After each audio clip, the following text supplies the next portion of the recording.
Hello, and I believe that we are actually live. Hi, Alexis. Hello, friend. Hi, Janette. How are you?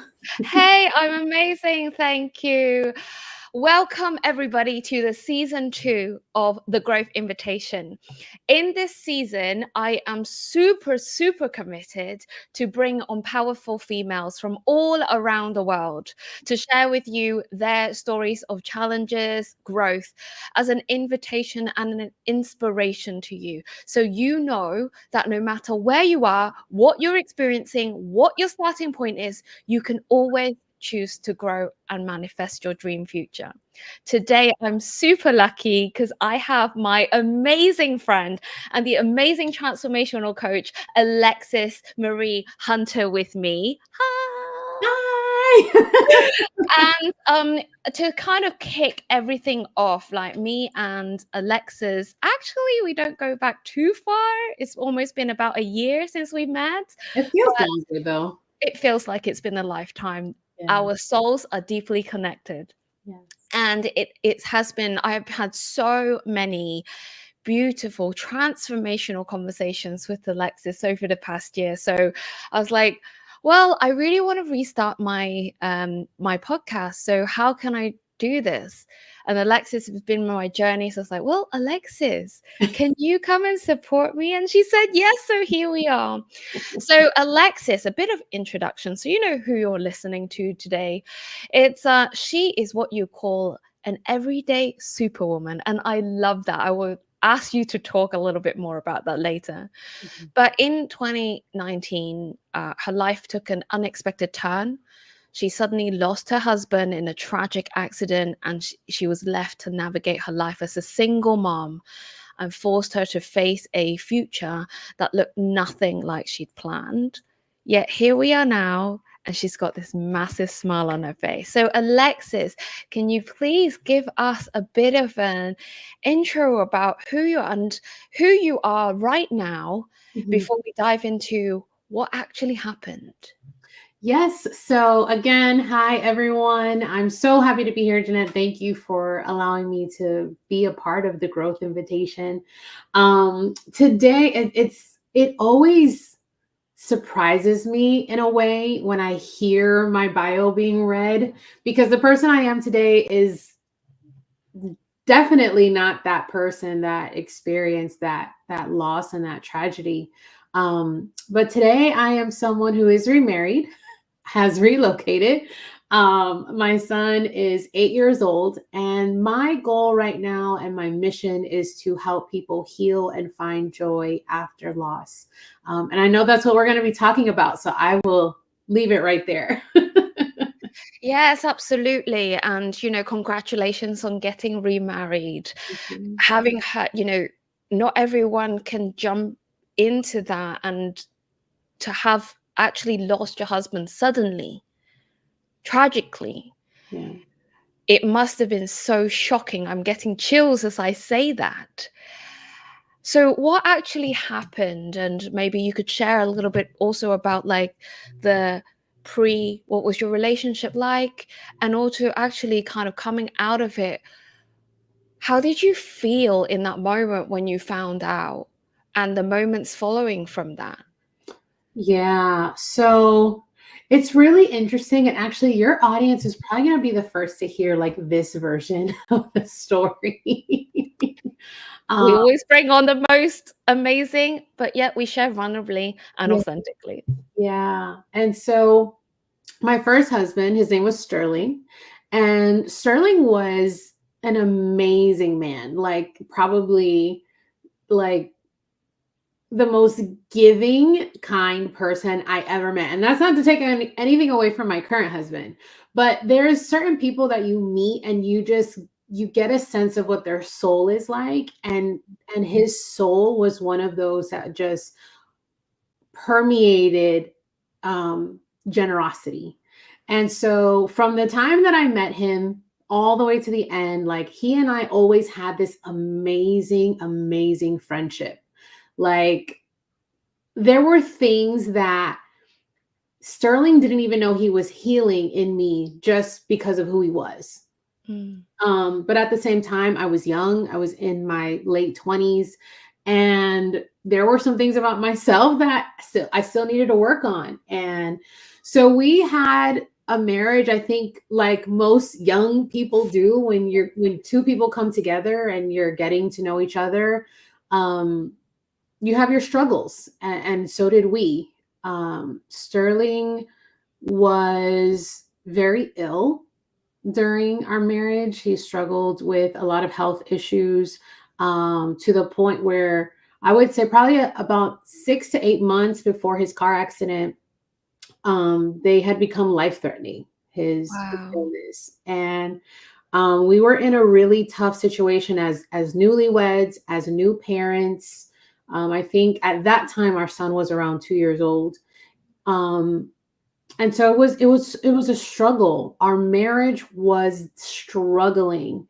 Me navigating, the corporate space, and as I'm being promoted and elevated in rank in my career, my marriage is struggling with trying to navigate health and mental health issues and all of those things. So there was a lot of tension, but in it and through it all, our friendship remained really solid. um, Mm. so then came that day. It was May 2nd, 2019. And I had gotten a call. Actually, no, the police showed up at my house around midnight, and they asked me, like, do you own this car? Do you know this person? And I'm like, yes, that's my car. That's my husband. They told me, well, this vehicle and your husband have been involved in a car accident in Atlanta, Georgia, or in Macon, Georgia, and you need to get in touch with the hospital. And I just remember, again, because the hospital was such a familiar place to me, at the time when I heard the news, I was more upset about the car accident than really. I mean, obviously, I didn't know the severity of the accident. I was just like, how could you be so irresponsible? Like, now you're in the hospital again. Oh. So I call the hospital, and they're like, Miss Howard, you need to get here, and you need to get here now. We don't think he's going to make it through the night. And I still remember the shock of it. Like, what do you mean? Like, this isn't just some cuts and bruises and he's coming home? No, he suffered an anoxic brain injury, and which means like he lost oxygen to his brain. And we're just kind of waiting for you to get here. So this happened in Georgia. I We were living in Florida at the time. So I had to drive to Georgia in the middle of the night. And from that point on, it was a 3-month battle, just waiting, hoping, and praying that there would be some kind of turnaround. But there wasn't. And from conversations we had already had, because of the illness that he was going through prior to his accident, I knew he didn't want to stay on life support for an extended period of time. He didn't want to not have a quality of life. And so, as difficult as it was, um, I had to make the decision to let him go. And so we allowed him to go to hospice after 3 months in ICU. And he passed away 2 days later, on Mm. May 3rd, 2019. Wow.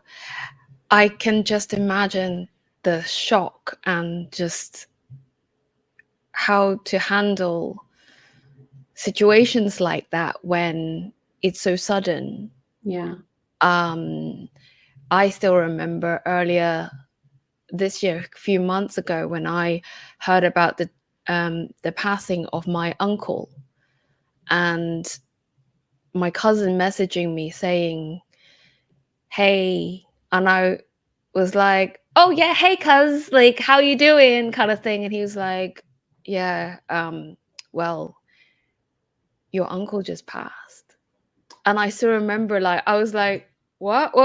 Like, I couldn't Yeah. couldn't compute.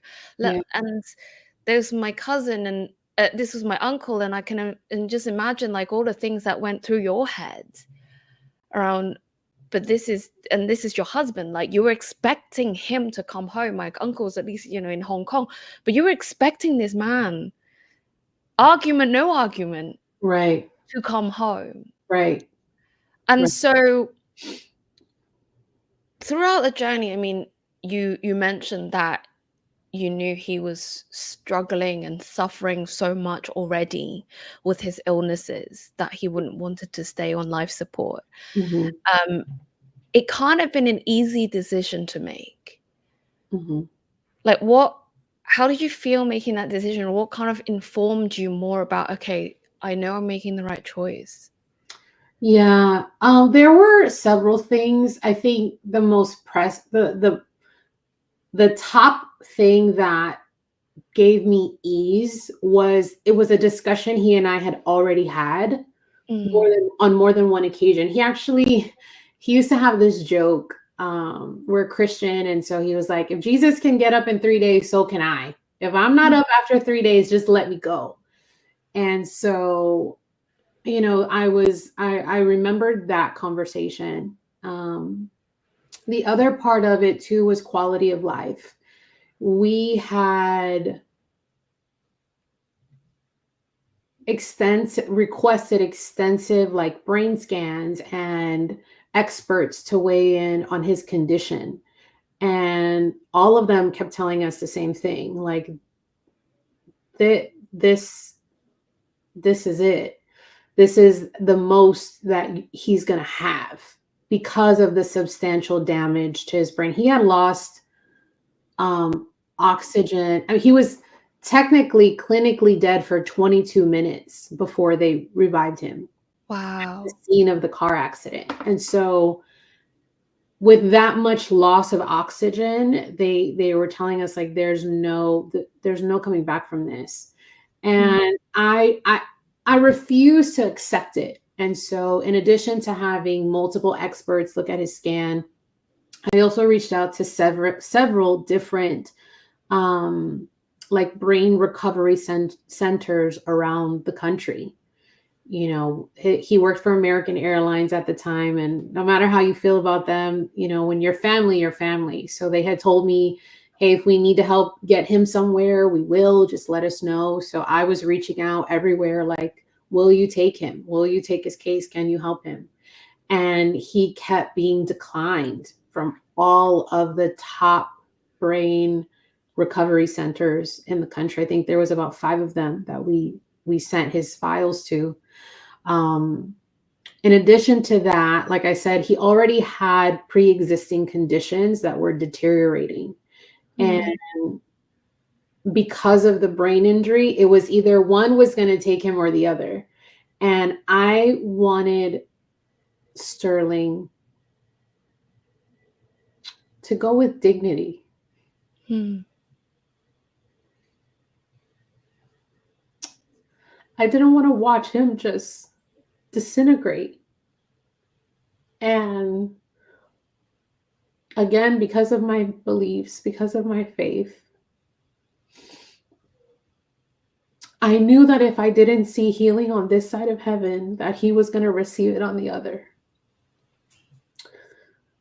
And I didn't think it was fair for me to keep him here in his condition, knowing what was waiting for him on the other side. As much as I didn't want to let him go,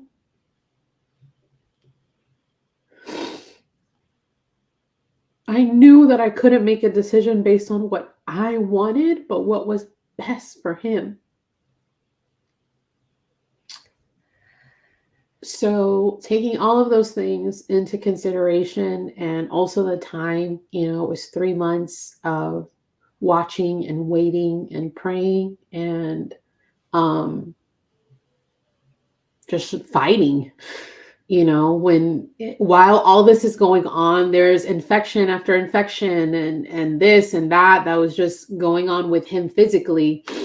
When you're in that vegetative state, that I was just like, yeah, this is not for him. So that, again, as heartbreaking as it was, I still feel like that was the best decision I could have made for him. And I feel like that is, he would have appreciated that as well, because you thought about everything, you did everything within your power. And in the end, you made that decision coming from love. And even though it wasn't easy. And so coming out of that, what were your thoughts kind of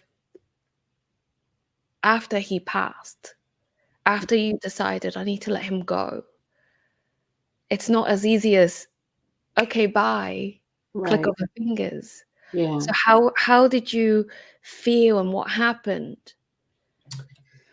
Wow. Well, the next chapter after that was quite the saga because, as I talk about on my channel, um, grief has a way of magnifying things that are already there. And so while I have a lot of peace surrounding the actual passing, it was very peaceful. It was very dignified. Um, so while I had peace around that, there were all the broken pieces of what was happening in our relationship prior to his passing that I'll never get answers for. Like, Mm. never hear I'm sorry, never get to say I'm sorry, never get to finish conversations that were left open.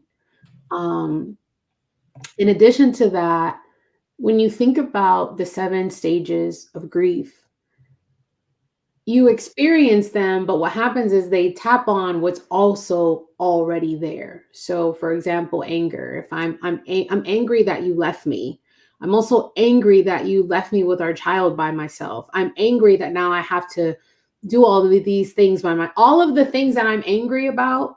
In addition to being angry that you left me, is now coming out. All of the things that I'm depressed about, or sad about, or anxious about, all of those things, they get magnified. They all of them get brought up to the surface. And so after he passed, I would say for the first year, I was in strict survival mode because not only was I a widow now, I was a single mom. And my thought process was, if I just focus on my son, focus on being a provider, I don't have to deal with my bag of grief and everything that it brings with it. And it kind of worked. Kind of worked for about a year, but I ended up in a place where I was having my own like mental breakdown from not dealing. I And guess it weighs on you, right? All the things that you said, the negative emotions is like you said, the baggage just gets heavier, heavier, heavier by the day if you don't deal with them. And right. in coaching, we know about all of these things, how negative emotion just piles and adds and adds. And it's just stacks on top of you like a ton of bricks, and you just end up looking like this. Mm-hmm. And probably added to that, is this affecting my child? Right. How is it affecting my child? Absolutely. Yeah. Yeah. Yeah. Yeah. So that was that that there came a point where I was like, okay, Alexis, it's time to deal with it. And I'll spare you the long story, but essentially, I ended up packing up and moving across country, um, from the state of Florida to Denver, Colorado. And I just started over, focused on healing, um, dealing with all of the things that were coming up for about a good 12 to 18 months. It was a very intense time in my life to just take my life back. When you're married to somebody, you become one. And the truth of the matter is, when he left, so did a piece of me, a lot of me. Mm. And I didn't know who I was or what pieces were left. Like, I didn't know anything about me after that. And so I spent a lot of time just rediscovering myself, who I am in Christ, what is my purpose, what is my mission, and just focusing on healing wounds that I had now become aware of that I didn't want impacting my life anymore. Did you realize that? I mean, do you think that it was through the moving or through that year when you actually started having your own problems that you realize there's healing to do? Because a lot of people think that if something's wrong, there's something wrong with me, there's something wrong with my situation, there's something wrong with. But at what point did you realize that actually these are the things I needed to heal? Mhm. I think when I realized that there were things I needed to heal, and I needed to make the choice to heal, because that is something that needs to happen too. But it was So more the so. taking on of the responsibility. Correct. Correct. Taking on that responsibility to say, hey, I know that this is a wound that I have and it sucks right now, but it's not always going to be that way. So I'm going to do the work that I need to do to get to the point where it doesn't hurt anymore, where it doesn't control me anymore.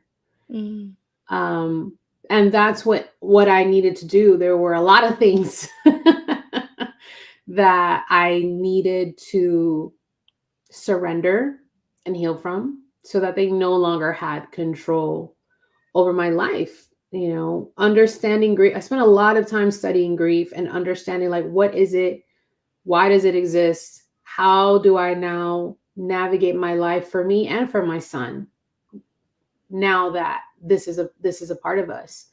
Um, so it was understanding that whatever. I just did a video actually about hopelessness and how hopelessness says things will never be the same. Things will never be good.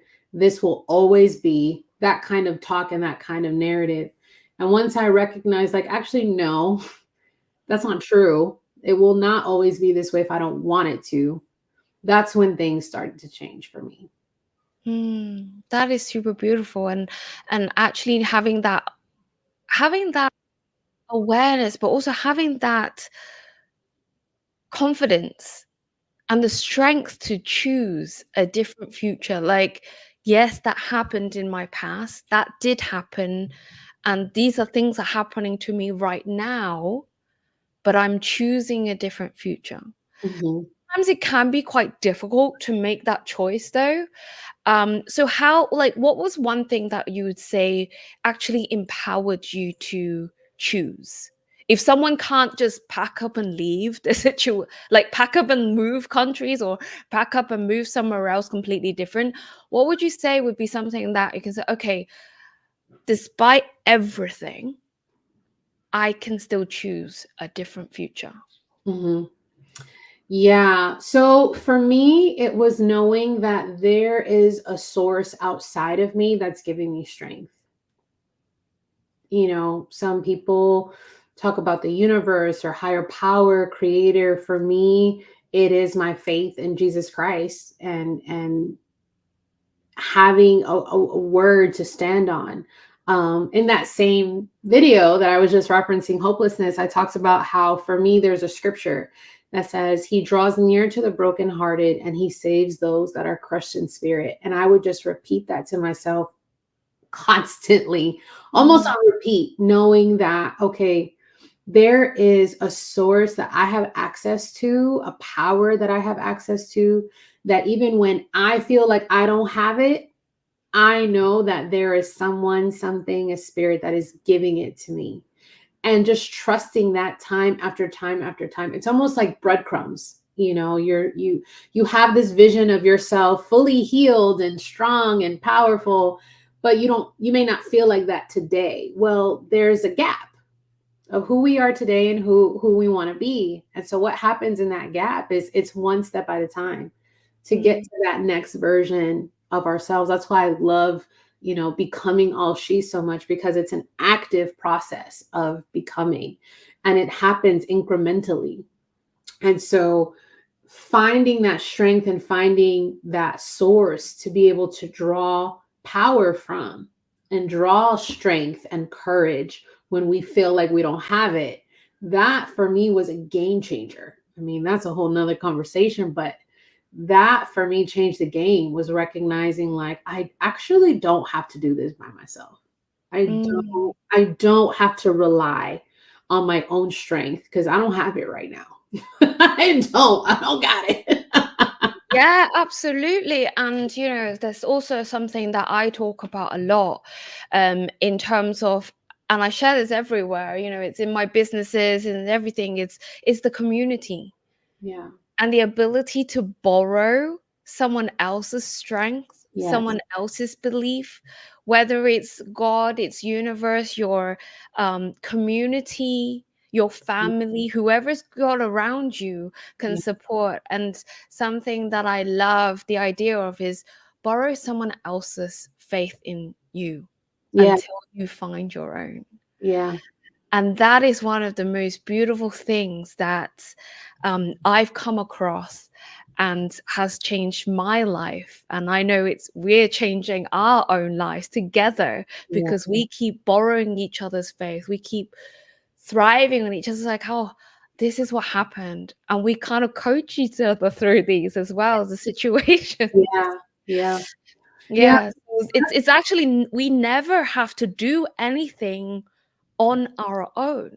Hmm. And it is an incorrect belief that it's you and you and you only. There's so many reasons about getting resourceful. Yeah. Yeah. And I just want to echo that too. I think community is also a major component, and when you're able to come around people that are like-minded, that share similar experience and have similar aspirations and goals, you're able to, like you said, borrow their faith, borrow their encouragement, borrow their joy. For me, sometimes it was just getting around people that were happy because I wasn't, and borrowing their joy until I could find my own. It's almost like a match. Sometimes you need to get around a spark so that you Mhm. yourself can be sparked. So I I love it. love that. I Yeah. love. And so, as we're coming to the close of our episode, that time is really fast. No. Well, because it's always like that though. Sounds We like this with us. So what's the one tip or piece of advice? I know you've got so many. Mhm. What was one piece of advice that you can give the audience who might be experiencing something similar to what you did? It doesn't necessarily have to be a loss in the sense of a tragic accident. Mhm. It can be a loss. We talked about this in our own conversations. A loss can mean many things. Yeah. So if they're experiencing a loss, what would you say they can do?